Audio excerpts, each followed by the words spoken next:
Well, hello friends. This is Tommy Oakes, and this is the Story Break. We're taping this story break during the month of October, which traditionally is a month that has a lot of scary stories floating around in it. And this is one of the scariest stories I know. The story is about a famous author whose name I will not reveal. But if we really wanted to know it, I'm sure we could do research and find it.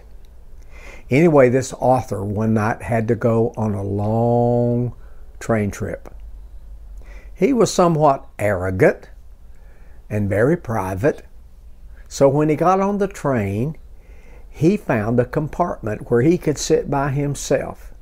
And he made it very clear to the conductor that he did not want anyone to come and sit with him. He wanted to travel alone. Thank you.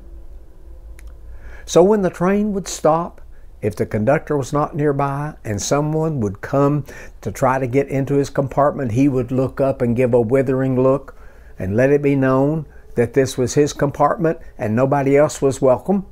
And so they would go on and sit somewhere else. Eventually, though, the train pulled to a stop at an obscure village. One man got onto the train. He came to the author's compartment and opened the door. The author looked up to give that withering look, but the man who was standing there was such a commanding presence and had such dark, piercing eyes that the author felt like he couldn't say anything to him. That man walked right into the compartment and sat down opposite the author and just stared at him with those piercing eyes. He didn't say a single word. The train started moving and it wound through miles and miles of countryside.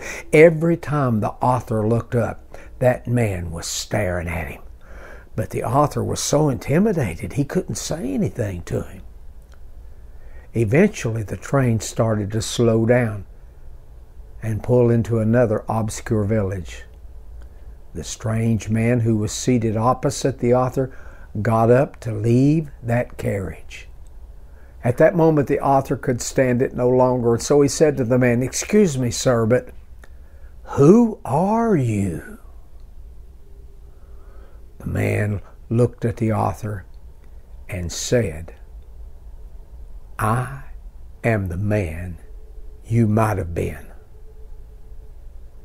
And then he left.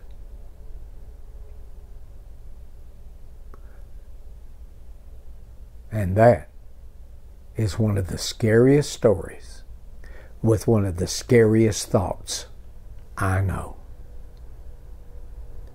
Thank you for coming to the Story Break. See you next time.